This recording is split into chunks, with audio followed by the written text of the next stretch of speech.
ఇప్పుడు ఒక కుటుంబంలో ఒక అంగవైకల్యంతో ఏదైనా పుట్టింతే అయ్యో నా కొడుకు ఇలా పుట్టాడా అని చెప్పేసి అని తనని బాధపడుతూ చూసుకుంటూ ఉంటారు. ఇలా పుట్టినంత మాత్రం మా తప్ప ఎవరికి వాళ్ళు కావాలని చెప్పి ఇలా తయారవుతారా మేడం చెప్పండి? ఎవరికి వారి కారు కదా, జెన్యున్ ప్రాబ్లమ్ ఇలా ఉంటారు. అర్థం చేసుకోవాలి. ఇదే విధంగా ప్రతి ఒక్క ఫ్యామిలీ మెంబర్స్ అంగవైకల్యంతో పుట్టిన వాళ్ళు ఏ విధంగా అయితే ఏదో ఒక లోపంతో పుట్టిన వాళ్ళని అర్థం చేసుకొని మాట రాని వాళ్ళకి ఏ విధంగా సపోర్ట్ చేస్తారో, చేయలేని వాళ్ళకి ఏ విధంగా సపోర్ట్ చేస్తారో, కళ్ళు లేని వాళ్ళకి ఏ విధంగా సపోర్ట్ చేస్తారో, ఇలా అటు ఇటు కానీ మమ్మల్ని పుట్టినప్పుడు మమ్మల్ని కూడా అర్థం చేసుకొని చేరదీస్తే ఉన్నత స్థాయికి చేరుకున్న ట్రాన్స్ చాలామంది ఉంటారు. మేము వెనుకబడే ముఖ్య కారణం ఇదే అండి, మానసిక ఆవేదన. అయ్యో నా కుటుంబం లేదే అని చెప్పేసి అని, నా తమ్ముడు పెళ్ళి అవుతుంది నాకు బాధ అనిపిస్తుంది, అయ్యో ఆ పెళ్ళిలో నేను లేనని చెప్పేసి అని, నా చెల్లి కొడుకు పుడితే ఆ ఫంక్షన్ నేను లేనని చెప్పేసి నాకు బాధ అనిపిస్తుంది. ఎన్నో రకాలుగా బాధలు, 4 గోడల మధ్య నరకం అనుభవిస్తున్న మా బ్రతుకులు ఎవరికీ అర్థం కాదు. ప్రతి ఒక్కరు అంటారు మొక్క పైన రంగేసుకుంది, పెదాలపైన లిప్టిక్ పెట్టుకుంది, కళ్ళకు కాటుక పెట్టుకుంది, చేతిలో డబ్బులు పట్టుకుంది, ఇలా కొట్టుకుంటూ బ్రతుకుతుంది, దానికేంటి మహారాణి అంటారు. కానీ 4 గోడల మధ్య బతికే బతుకులకి మా బాధకి ఎవరు తెలుస్తుంది?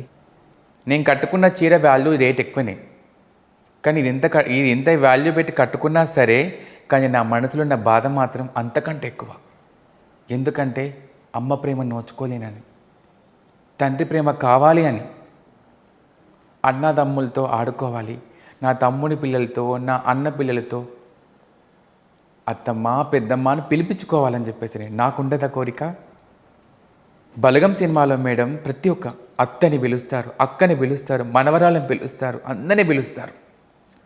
నేను చెప్తున్నా మేడం, బలగం సినిమా మా ట్రాన్స్జెండర్స్ వ్యక్తులు అందరికీ కూడా అది మా సినిమానే, అది మా బాధే. అది నిజంగా చాలా క్లైమాక్స్ సాంగ్ చూసిన తర్వాత సినిమా మొత్తం కూడా మేడం ప్రతి ఒక్క లైన్ ఆ ఊరు గురించి కానీ, వాళ్ళు కలుసుకునే దాని గురించి కానీ, ఆ పెద్దవాళ్ళు మాట్లాడే మాటలు కానీ, ఆ వండి పెట్టేటప్పుడు వాళ్ళకి ఈ కూర ఇష్టము, వాళ్ళకి ఈ కూర ఇష్టం, ఇది వండి పెడితేనే బాగింటాడు. తల్లిదండ్రులు కూడా మేడం గుర్తుపెట్టుకోండి, అమ్మ నాన్న కూడా ఒంటరిగా రూమ్లో ఉన్నప్పుడు బాధపడతారు. అయ్యో నా కొడుకు ఇట్లా అయిపోయింది అని బయటికి చెప్పుకోలేరు వాళ్ళు కూడా. వాస్తవానికి అదేనండి, బలగం సినిమాలో అదే చెప్తూ ఉంటారు వాళ్ళంతా. నా కొడుకు నువ్వు ఉన్నప్పుడు నీ కొడుకు ఊకి నీ గురించే బాధపడేది అయ్యా అని చెప్పేసి. మా అమ్మ కూడా అదే అంటండి, మా చెల్లి చెప్పేది నాకు, నీ గురించి అమ్మ ఎప్పుడు బాధపడేదని. ప్రతి ఒక్క కుటుంబం, ట్రాన్స్ కుటుంబంలో ఉన్న వాళ్ళందరికీ నేను ఒకటి చెప్తున్నా, అర్థం చేసుకోండి. మాలో ఉన్న బాధని, మాలో ఉన్న ఆవేదనని, మా యొక్క జెండర్ని అర్థం చేసుకుంటే ఈ సొసైటీలో ప్రతి ఒక్క రంగంలో మేమే ముందుంటాం. మొత్తానికి బలగం సినిమా మీ ట్రాన్స్జెండర్ అందరికీ నచ్చింది, ట్రాన్స్ కమ్యూనిటీ. బలగం సినిమాలో ఉన్న కథ మొత్తం కూడా మాకు సంబంధించింది. ఓకే, కుటుంబాలు, అనుబంధాలు, ఆప్యాయతలు. అందులో కుటుంబాలు, అనుబంధాలు, ఆప్యాయతలు గొడవలతో దూరం అయిపోయి దగ్గర అవుతారు. కానీ ఇక్కడ మాత్రం ఒక జెండర్ నుంచి వేరైపోయి దూరమైన కుటుంబాలకి దగ్గర కావడానికి సతమతం అవుతున్న బాధలు ఇవి. ఆ బాధలు చూపించిందే ఈ బలగం సినిమా. సాంగ్స్ పాడుతుంటావా? పాడుతూ ఉంటాను మేడం. ఊరు పల్లెటూరు సాంగ్ అని ఒక వన్ లైన్ పాడతావా బలగం సినిమాకి సంబంధించి? అంత బాగా నచ్చింది అంటున్నావు కదా, ఒక లైన్ పాడు. లాస్ట్ సాంగే పాడతాను మేడం.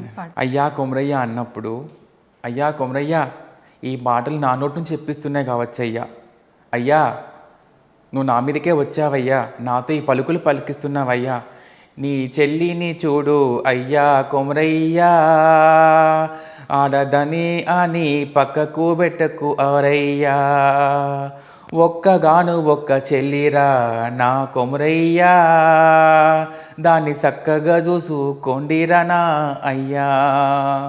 ఆ పాట పాడుతుంటేనే ఏడుపు వచ్చేసింది మేడం. అందరు గుర్తుకొచ్చేసారు ఫ్యామిలీ మెంబర్స్. మాకు ఉంటుంది వాళ్ళతో కలవాలని. దిల్ రాజు గారు, వేణు సార్ నిజంగా మా మనసును కదిలించారు. మీకు నిజంగా నా హృదయపూర్వక నమస్కారాలు. నాకు గనక అవకాశం ఉంటే నేను తప్పకుండా మిమ్మల్ని కలిసి మిమ్మల్ని థ్యాంక్స్ చెప్పే అవకాశం రావాలి అని కోరుకుంటున్నాను. సో నాకు ఈ అవకాశం వచ్చింది, ఇక్కడ మీకు థ్యాంక్స్ చెప్తున్నాను. ట్రాన్స్ కమ్యూనిటీ కాదు, ఇప్పుడున్న ప్రతి ఒక్క కుటుంబంలో ఇప్పుడు పరిగెత్తే టైంలో ఏంటంటే పేరెంట్స్ పిల్లలే ఒక ఇంట్లో ఉండట్లా, హాస్టల్స్లో, కాలేజెస్ వాళ్ళు అట్లా స్టే చేయడము, వాళ్ళ చదువు పరంగా, ఉద్యోగపరంగా కుటుంబానికి దూరంగా ఉంటున్నారు. కానీ బలగం వచ్చిన తర్వాత మనం ఎక్కడున్నాం, ఒకసారి మన అమ్మా నాన్నలతో మాట్లాడాలి. ఈ రోజుల్లో ఇప్పుడు పరిగెత్తే టైంలో ఎంతమంది అమ్మా నాన్నలకి డేకి ఎన్ని ఫోన్స్ చేస్తున్నారు, అన్న క్వశ్చన్ రేస్ చేసుకుంటే ఈ సినిమా చూసిన తర్వాత మనం ఎలాంటి సిచ్యువేషన్లో ఉన్నాం అర్థమవుతుంది. ఇందాక నేను మీకు చెప్పాను ఒక మాట, సినిమా నుంచి బయటికి రాగానే ఫస్ట్ నేను మా చెల్లికి కాల్ చేశాను చెప్పేసి అన్నాను. అంటే ఆ సినిమా కుటుంబాన్ని, చెల్లా చెదురులైపోయిన కుటుంబాన్ని దగ్గర చేసే సినిమా అది. అన్న తమ్ములు, అక్క చెల్లెలు, వదిన మరదళ్ళు, కోడన్లు, మనవరాన్లు అందరినీ కూడా దగ్గర చేసే సినిమా అది. ఏం తీశారండి నిజంగా. అది ఎట్లా ఆ పెన్ను పెట్టి ఆ స్టోరీ పేపర్ పైన ఎలా రాశారో, ఎలా చూపించారో నిజంగా తప్పకుండా ఒక ట్రాన్స్జెండర్ దీవిస్తే అంతా మంచిగా అవుతుందని చెప్పేసి ప్రతి ఒక్కరు అంటారు కదా. నా నోట్తో చెప్తున్నాను కదా, ఆ సినిమాకి నంది అవార్డు కంపల్సరీ వస్తుంది. నేను చెప్తున్నాను, తప్పకుండా వస్తుంది నంది అవార్డు. ఇప్పటికే చాలా అవార్డ్స్ వచ్చేసాయి ఆ సినిమాకి సంబంధించి, అనౌన్స్ కూడా చేస్తున్నారని. ఆస్కార్ అవార్డు లెవెల్ రావాలి ఆ సినిమా అని నేను దీవిస్తున్నాను. నిజంగా మంచి స్థాయికి ఎదగాలని చెప్పేసి అని కోరుకుంది. ఇలాంటి సినిమాలు రావాలి. సినిమాలు చేస్తున్నావు స్నేహ, అండ్ దిల్ రాజు గారి ప్రొడక్షన్లోనే చేస్తున్నామని విన్నాము, వెబ్ సిరీస్లో చేస్తున్నామని విన్నాము. ఏంటి అసలు ఆ డీటెయిల్స్ చెప్తావా? రీసెంట్గా ATM వెబ్ సిరీస్ రిలీజ్ అయింది. అది నాకు అవకాశం ఎలా వచ్చింది, నాకు ఒక మేడం ద్వారా నాకు అవకాశం వచ్చింది. నన్ను దిల్ రాజు సార్ ఆఫీస్కి పిలిపించి నన్ను సెలెక్ట్ చేసి ఇట్లా ట్రాన్స్ రోల్ ఒకటి ఉంటుందమ్మా, దాంట్లో నువ్వు పార్టిసిపేట్ చేయాలని చెప్పేసి అన్నారు. నేను వెంటనే ఏంటి అని చెప్పేసాను. నాకు దిల్ రాజు గారు బ్రాండ్. దిల్ రాజు గారు సినిమాలు అంటే ఒక మంచి స్టోరీతో బయటకు వస్తాయి, ఏ సినిమా అయినా సరే. అది నేను వెంటనే ఒప్పుకున్నాను. అండ్ నాకు మంచి స్టోరీ ఇచ్చారు, డైలాగ్స్ కూడా ఇచ్చారు. మనం ఏ సినిమాలైనా మనం కనబడితే చాలు అనుకుంటాం, కానీ ఈ స్నేహకి 2-3 డైలాగ్స్ కూడా వచ్చాయి. సుబ్బరాజ్ సార్ గారు ఉంటారు కదా, అది పోలీస్ స్టేషన్ సిరీస్లో నాకు అక్కడ అవకాశం వచ్చింది, ATM వెబ్ సిరీస్లో. అండ్ తర్వాత సార్ గారు నాకు మంచి కాంప్లిమెంట్ ఇచ్చారు. ఫస్ట్ లోపల అడుగుపెట్టేటప్పుడు నాకు భయం అయింది. అంటే అందరు నాతో మంచిగా ఉంటారా, ఫ్రెండ్లీగా ఉంటారా లేదా, అంటే నా ట్రాన్స్జెండర్ వ్యక్తులు కొంతమంది ఆడారు. నేను అనుకున్నాను మాతో కొంచెం ఫ్రెండ్లీగా ఉంటారా లేరా అని చెప్పేసి అనుకున్నాను. సో నేను యాక్టింగ్ స్టార్ట్ చేయగానే అర్థమైపోయింది డైరెక్టర్ సార్ గారికి, తర్వాత పక్కన ఉన్న వాళ్ళందరికీ అర్థమైపోయింది. వాళ్ళు ఏమన్నారంటే వావ్ అంటే ఒక డైలాగ్ ఇచ్చారు నాకు. డైలాగ్ ఇవ్వగా నేనేం చెప్పానంటే వెంటనే సార్ ఇట్లా నాకు ఇంకో డైలాగ్ ఇవ్వండి, నేను చేస్తానని చెప్పేసి అన్నాను. వినగానే అమ్మ నాకు అర్థమైపోయింది డైలాగ్ ఏంటనేది. చాలా చాలా బాగా చేస్తున్నావు నువ్వు తప్పకుండా మంచి పేరు తెచ్చుకుంటావు సినిమా ఇండస్ట్రీలో మాత్రం అని చెప్పేసి అన్నారు. నాకు నిజంగా అప్పుడు చాలా హ్యాపీగా అనిపించింది. తన పక్కన ఉన్న మేకప్ మ్యాన్తో అడిగాను, సార్ ఒక ఫోటో సుబ్బరాజ్ సార్తో ఒక ఫోటో తీసుకొచ్చా అని చెప్పి ఫస్ట్ అడిగాను. ఏమమ్మ సార్ ఇస్తారో ఇయ్యరు అని చెప్పేసి అన్నారు. కానీ వెళ్ళే ముందు సుబ్బరాజ్ సార్తో ఒక్క మాట, సార్ ఒక ఫోటో రా స్నేహ అని చెప్పేసి అని పేరు గుర్తుపెట్టుకొని పిలిచారు. ఒక డైలాగ్ ఉంటుంది పక్కన, డైలాగ్ ఉంటే డైలాగ్తో సార్తో ఇట్లా మీద పడుతూ సాంగ్ చేయాలి ఒక పాట, అంటే మన మంచి సాంగ్ అది చేస్తుంటే సార్ నన్ను చూసి ఇట్లా నా మీద గని ఇలా పెడతారు. ఇట్లా అనగానే అప్పుడు సార్తో ఇలా చూపు నా అన్నారు, సార్ ఆ అమ్మాయి చాలా ఎనర్జీగా ఉంది యాక్టింగ్లో అని చెప్పేసి అన్నారు. అలాగే అందరూ విన్నారు. అక్కడ నన్ను సెలెక్ట్ చేసినప్పుడు ఆ సార్ అక్కడ ఎవరైతే ఉన్నారో అక్కడ అందరూ ఉన్నారు. నేను చెప్పాను సార్ వాళ్ళకి, సార్ నాకు సినిమా అంటే నాకు యాక్టింగ్ అనేది చాలా చాలా ఇష్టం, నాకు ఎలాంటి కథ ఇచ్చినా సరే నేను చేసి పడేస్తాను అట్లా అని చెప్పేసి అన్నాను. అర్థమవుతుందమ్మా అని చెప్పేసి ఇంకో డైలాగ్ వచ్చింది పక్కన, వేరే వాళ్ళకి ఇవ్వాలి అది. నేను చెప్పాను, సార్ ఆ డైలాగ్ నాకు ఇచ్చేయండి సార్ ప్లీజ్, నేను చేస్తాను. అమ్మ ఆగమ్మా నువ్వు ఇస్తే చేస్తావు, మాకు అర్థమైపోయింది, ఆ డైలాగ్ వేరే వాళ్ళదమ్మా అని చెప్పేసి అన్నారు. అంటే అలా ఫ్రెండ్లీగా మూవ్ అయిపోయారు అక్కడంతా కూడా. చాలా మంచి కోఆర్డినేషన్ అండ్ ఫుడ్ విషయంలో కానీ అంతా కూడా చాలా చాలా మంచి కోఆర్డినేషన్ ఉంది. దానికి కూడా నేను దిల్ రాజు గారికి స్పెషల్గా థ్యాంక్స్ చెప్పాలి. దిల్ రాజు గారు సార్ ఆల్రెడీ చూస్తే ఉంటారు నన్ను, బట్ నేను ఈ సందర్భంగా థ్యాంక్స్ చెప్పాలి సార్కి. సో ఏంటి నీ ఫేవరెట్ సీరియల్ చూస్తున్నావా? నా ఫేవరెట్ సీరియల్ గుప్పెడంత మనసు చూస్తున్నాను. లేదు మేడం, అంటే యాక్చువల్లీ ఏమైపోయిందంటే నేను జర్నీ చేస్తూ వచ్చాను కదా, కొంచెం నాకు లేట్ అయిపోయింది. నేను ఫస్ట్ ఆఫ్ ఆల్ మనం ఏదైనా కార్యక్రమానికి వెళ్తున్నప్పుడు దానిపైన మాత్రం మనం పెట్టుకోవాలి. కంపల్సరీ ఈరోజు సీరియల్ నేను చూసి వెళ్ళేటప్పుడు చూస్తాను. నేను కంపల్సరీ అంటే 7కి ముందే ఈ షో నేను చూసేయాలి అంతే, అది ఆ రోజు ఎపిసోడ్ కంపల్సరీ. నాకు చాలా చాలా ఇష్టమైన సీరియల్ గుప్పెడంత మనసు. ముఖేష్ నా హీరో, నేను వస్దార్ అని, అంతే. నేను వస్దార్ మేడం చాలా మంది అలాగే మేము ఇన్స్పైర్ అవుతూ ఉంటాం అంతే, అది ఇన్నర్ ఫీలింగ్ అంతే మాది. నేను వస్తారని అంతే. గుప్పెడంత మనసు సీరియల్ చూస్తున్నాను సేపు కూడా మేడం మా మనసు ఎందుకో సంతోషంగా అనిపిస్తుంది, అక్కడ మేమే ఉన్నట్టుగా అది అని చెప్పేసి. నేను అనుకుంటున్నాను ఆ గుప్పెడంత మనసు సీరియల్లో ఏదైనా ఒక చిన్న రోల్ రావాలని చెప్పేసి అనుకుంటున్నాను.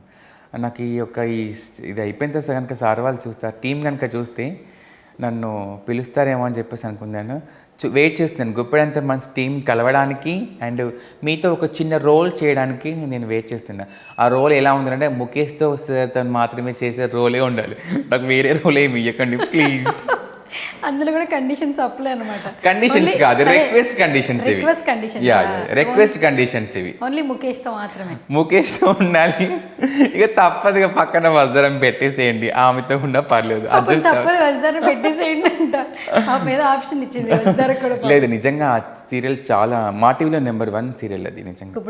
ఇప్పుడు మనసు నేను నా పర్పస్లో అది చాలా మంచి సీరియల్. అండ్ ఫ్యామిలీ కానీ అంటే ఒక ఫ్యామిలీ మెంబర్స్ కూర్చొని 7-7 గంటలకు ఒక సీరియల్ స్టార్ట్ అవుతుంది అంటే మంచి కూర్చొని చూడదగ్గ సీరియల్ అంటే గుప్పెడంత మనసు. నాకు చాలా చాలా నచ్చిన సీరియల్ అది. లాస్ట్ కూడా నువ్వు చెప్పావు గుప్పెడంత మనసు సీరియల్ నాకు చాలా ఇష్టం, నేను భిక్షాటనకి వెళ్ళే ముందే నేను. అవునవునవును తప్పకుండా. నేను రోజు లేవగానే ఫస్ట్ ఏం చేస్తా అంటే కొంచెం నేను నా కార్యక్రమాలను చేసుకున్న తర్వాత ఫస్ట్ సీరియల్ పెట్టుకొని చూస్తా. డిస్నీ హాట్స్టార్ యాప్లో నేను మంత్లీ ఇయర్ పేమెంట్ అంతా కట్టేసి ఆ సీరియల్ కోసమే కట్టేసి నేను సీరియల్ మార్నింగ్కి లేవగానే అన్ని వర్క్ అంతా అయిపోగానే ఫస్ట్ సీరియల్ పెట్టుకొని చూస్తాను. అది చూసిన తర్వాత అనిపిస్తుంది అమ్మాయి ఏంటి ఈరోజు ఈ స్టోరీ అయిపోయింది, నా రిషిని చూసుకున్నాను, అమ్మయ్య నా రిషి చేశాడు ఇవాళ అని చెప్పేసి అనుకుంటాను. అంత అదైపోయాను. రిషి స్నేహ రిషిధార అని చెప్పేసి అంటారు కదా, స్నేహధార రిషి స్నేహ అంతే. ఇక రిషి స్నేహ అంతే, ధార పెడితే బాగోదు మళ్ళీ అలా వద్దరే ఆడైపోతుంది అందులో. అయ్యయ్యో. ఓకే, సో నీకు బాగా ఇష్టం కాబట్టి ఒకసారి ట్రై చేద్దాం టీం వాళ్ళతో. ఓకే తప్పకుండా. ఒకవేళ కాల్ లిఫ్ట్ చేస్తే. ఇప్పుడు కాల్ కలుపుతున్నారు వాళ్ళకి టీం ఒక పర్సన్ చూద్దాం. ఓకే తప్పకుండా. ఎలా ఉందో మరి, వాళ్ళు షూటింగ్లో ఉన్నారో ఎక్కడ ఉన్నారో తెలియదు. ఎత్తుతారు కావచ్చు. ముఖేష్ని కల్పించే విధంగా అడగండి మేడం నాకు. ముఖేష్ ఎంత పెద్ద హీరో చెప్పు, అసలు ఆయన కల్పించే టైం ఎవరికైనా ఉంటుందంటావా?